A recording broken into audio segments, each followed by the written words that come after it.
This podcast series is full of difficult and troubling content from the start. It includes strong language, deals with themes of child loss and sickness, and could be triggering.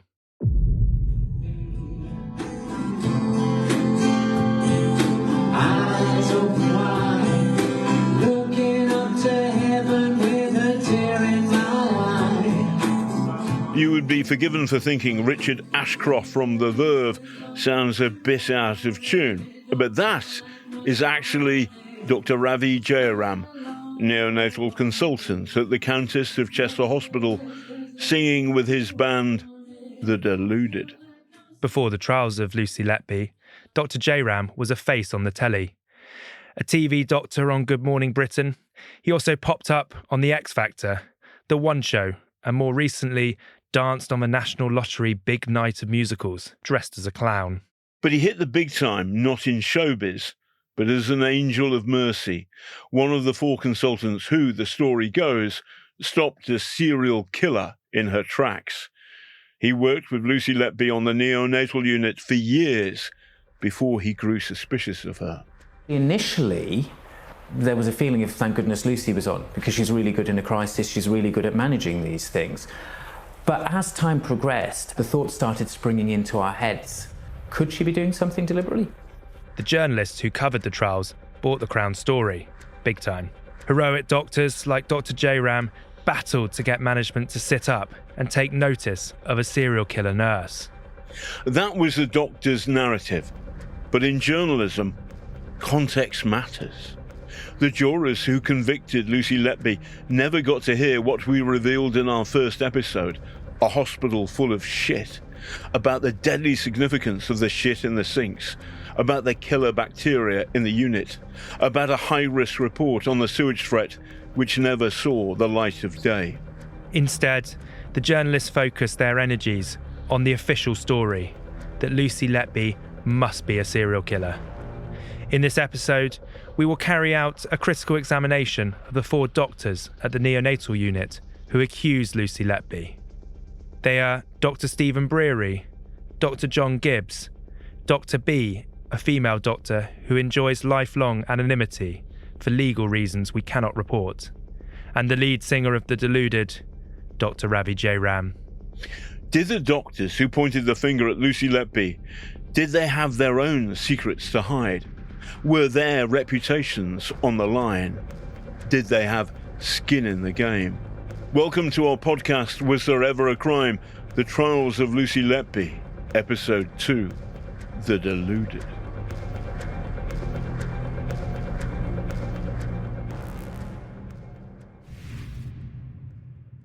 Baby Noah Robinson arrived at the Countess of Chester Hospital in March 2014, a year before Lucy Letby's first alleged murder.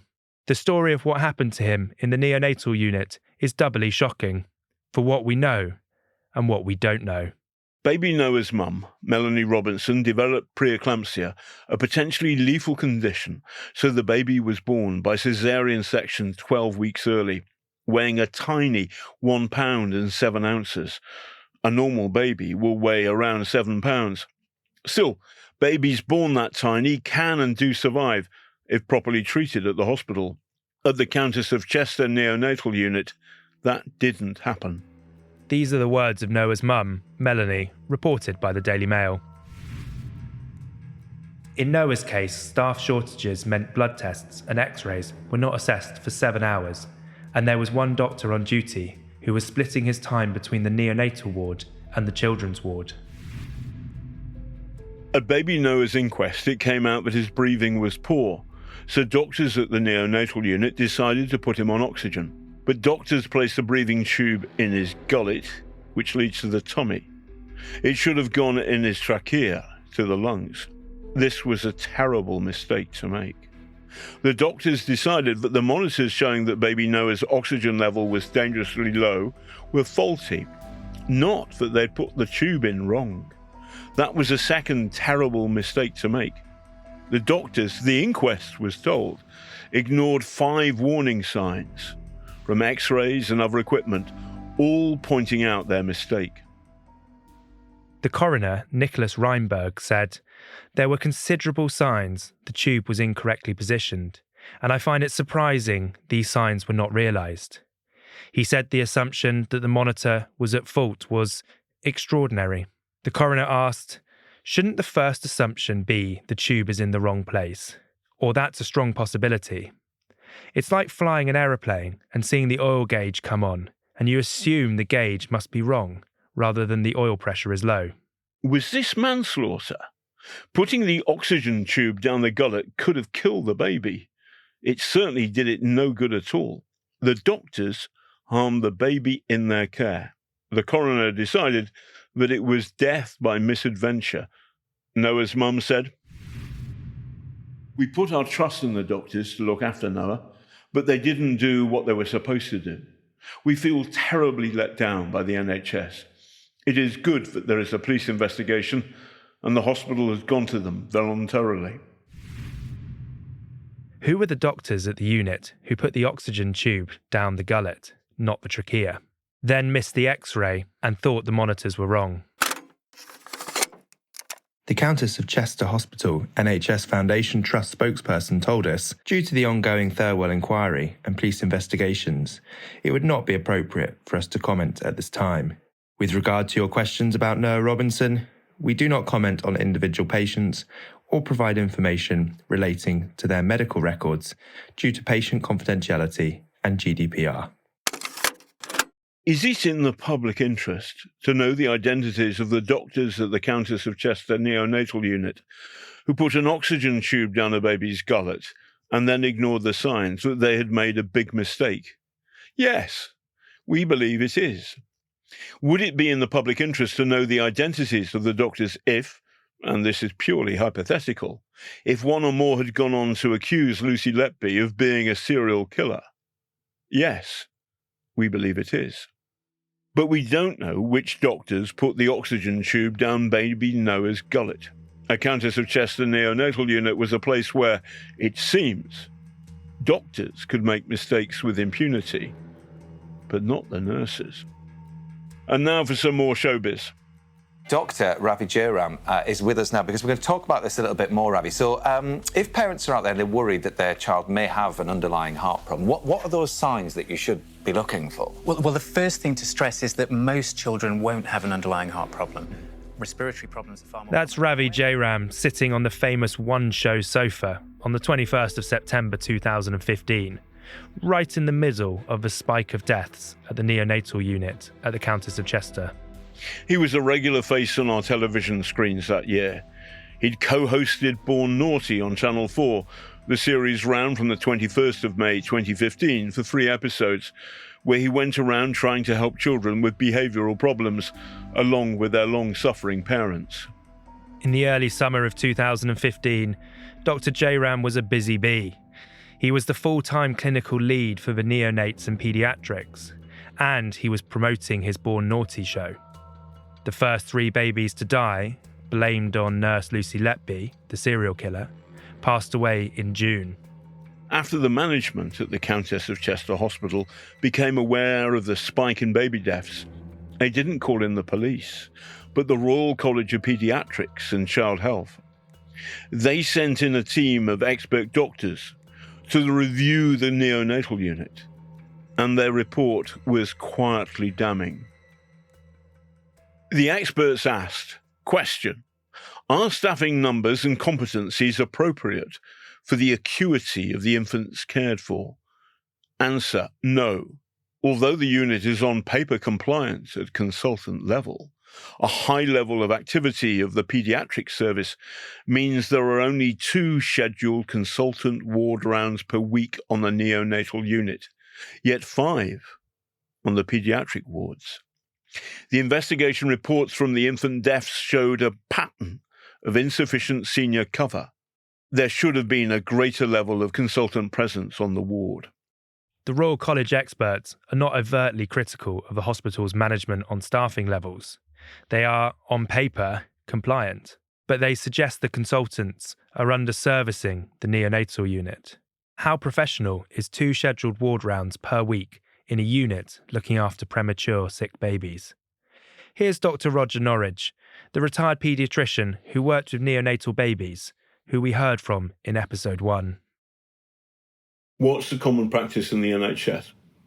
It was standard to go around the neonatal ward at least twice a day. And so the Countess of Chester Hospital are doing it twice a week. Yes. Who's wrong? I believe that I'm right, because the fact that there was so little supervision of the juniors means that many of these babies may have been deteriorating without anybody actually realising. As far as I can see, there were insufficient consultant hours on the neonatal ward. Is this a real problem? I mean, this isn't going to lead to babies dying. It could, easily. Explain that to me. Well, the signs of illness and deterioration in these babies, particularly the premature babies, are often extremely subtle. People working in neonates have to learn their trade over many years, and recognising the very subtle signs of neonates that are getting sick is a long and difficult job. It takes a lot of hours on the ward. If you're not there and explaining not only to the junior doctors but also to the nurses what to watch out for twice a day, then the standards can really drop. That would be my view. But it's not just your view, it's also the view of the Royal College of Paediatricians when they turned up. Exactly.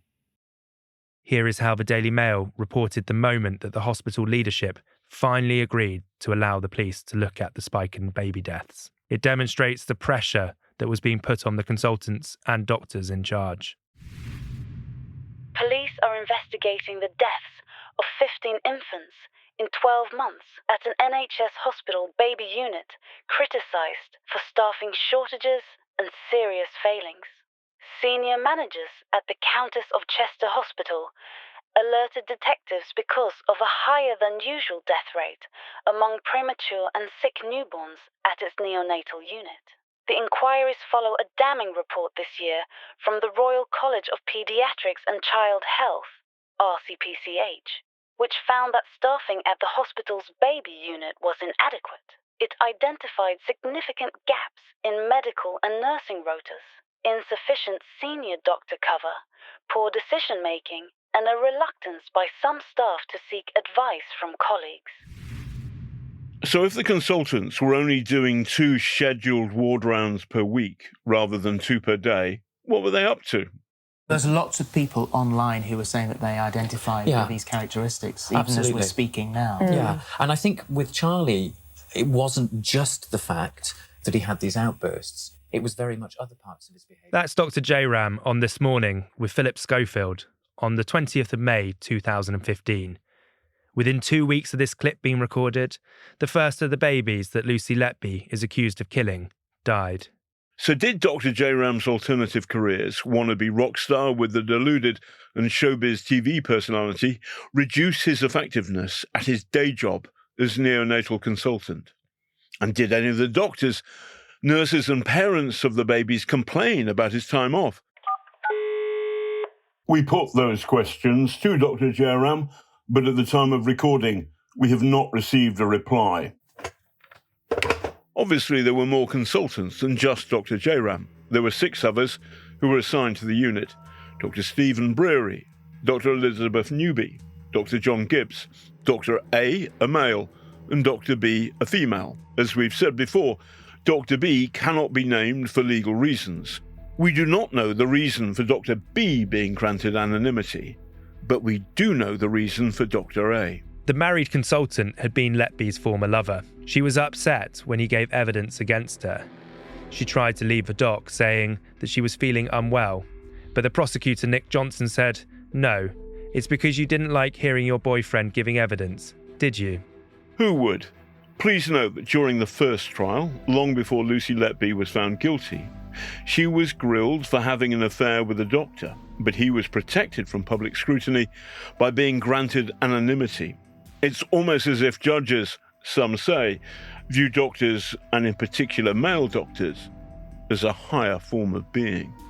After the first 3 babies died in June 2015, the 4 accusing doctors at the unit didn't begin to think that their own conduct, their lack of time on the ward, their mistakes, their ignoring of the shit in the sinks, might lead to sick babies dying. It could only be a killer nurse. Here's Dr. J. Ram again, explaining his thoughts in an exclusive ITV News interview last year. What was it like when babies started dying and you couldn't understand why?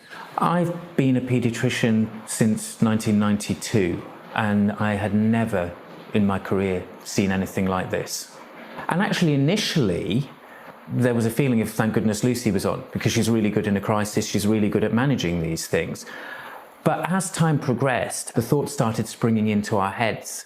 Could she be doing something deliberately? In July 2015, 1 month after the first 3 deaths, which Lucy Letby was later convicted of causing, doctors met with management and noted that Lucy Letby was present for each death. This was the first time that they had pointed the finger at Lucy Letby. Hospital management did not buy it, and none of the doctors felt so strongly about their suspicions of a serial killer on the ward that they went to the police. Perhaps that was because there was no hard evidence against Lucy Letby at all, and perhaps because there was a lot of evidence that the neonatal unit was in a dire shape. 2 more babies died, one in August and one in October 2015. More internal reviews took place, but found no answers. For 6 out of the 7 deaths, pathologists found natural causes, not foul play. But in 2016, Dr. Stephen Breary produced a duty roster showing that Letby was the only nurse who was on duty for all suspicious deaths and collapses over the year. This was given to hospital bosses before eventually being forwarded to the police. Suspicious in this context is a heavy word. Ed and I go to meet Peter Elston, a wizard with numbers, a former banker, and someone who just so happens to be a member of the Royal Statistical Society.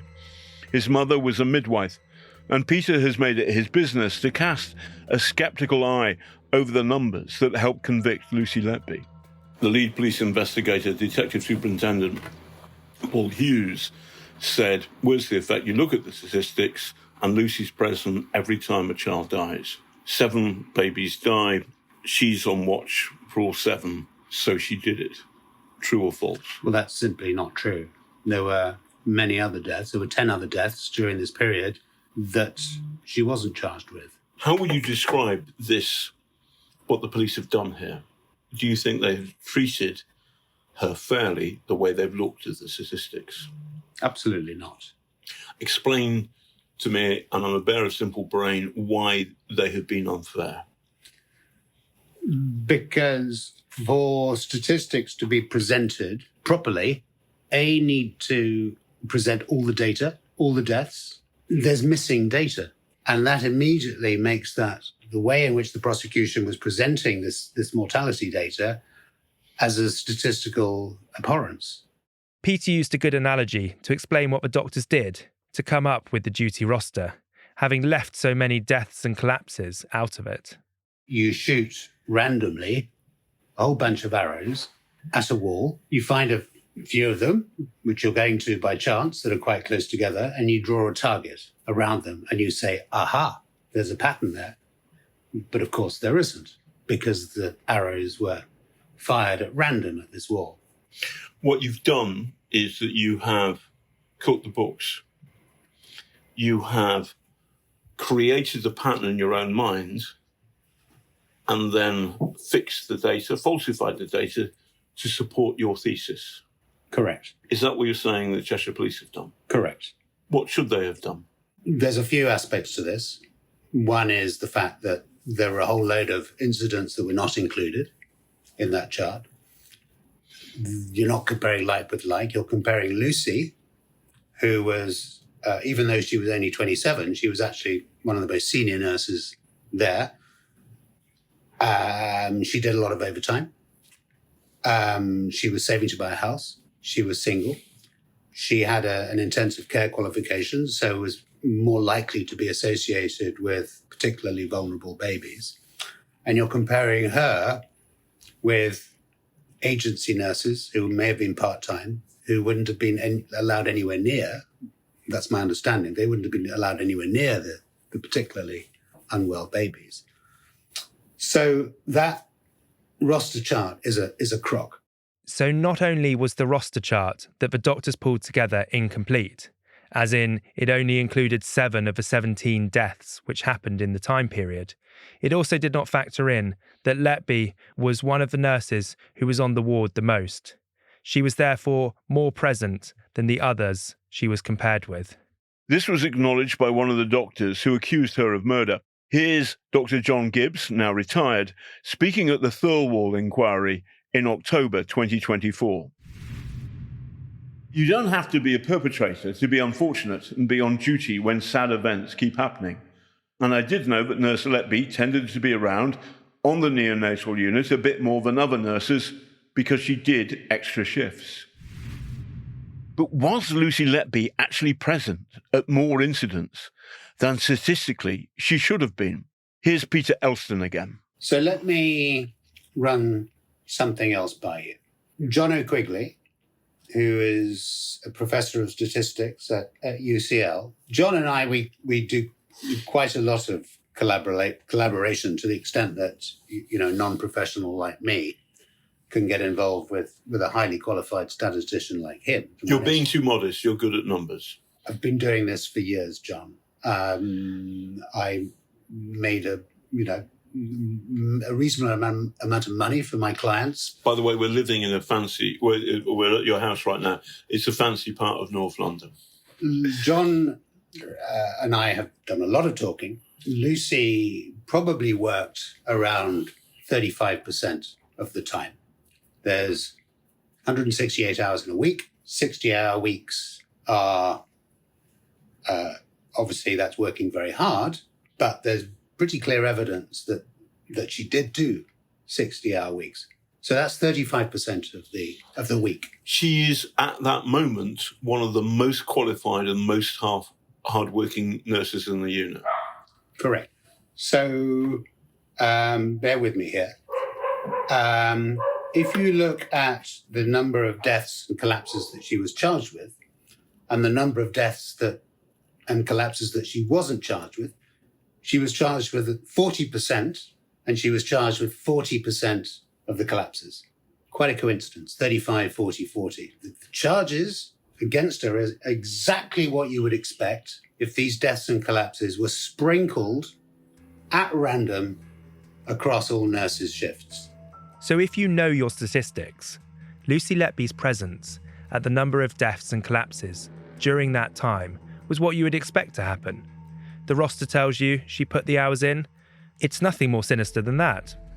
But the doctors who backed the dodgy roster never considered their mistake. Too many babies were dying on their neonatal unit. The only explanation that made sense was foul play.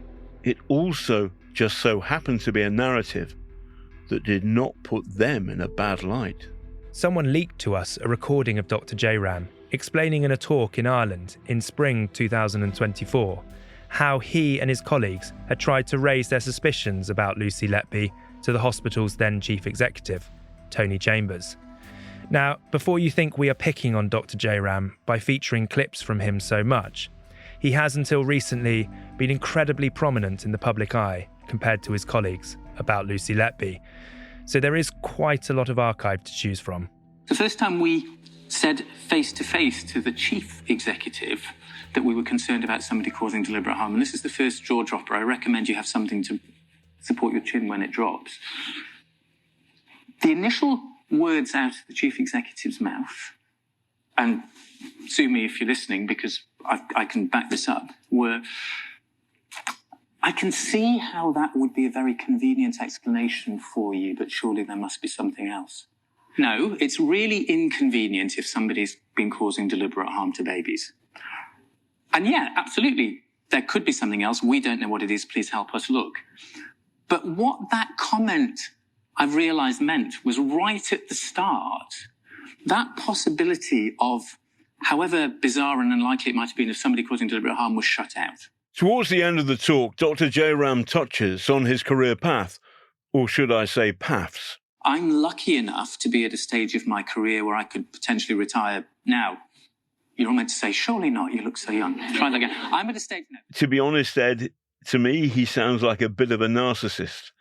What's more important to him, being a good doctor or making it as a star? After this talk in Dublin, it was reported in several news outlets that Ravi Jairam was working with a production company to create a drama about the Lucy Letby murders. That's showbiz. Tony Chambers resigned as chief executive of the Countess of Chester Hospital when Lucy Letby was arrested. We put Dr. Jairam's allegations to Mr. Chambers, but we have yet to hear back from him. Tony Chambers wasn't the only person who did not buy the idea that Lucy Letby was a murderer. The doctors from the Royal College of Paediatrics, we understand, were told the suspicions about Lucy Letby, but it seems they found no good evidence to substantiate the whispering campaign against her. Instead, they pointed their fingers at a unit that was poorly staffed, badly run, and where the consultants didn't do enough scheduled ward rounds. Let's go back to our lunch with Michelle Warden, who we heard from in episode 1.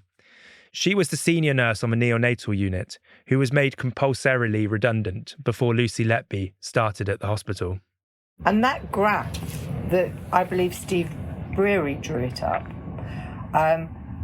doesn't put any of the doctors on it.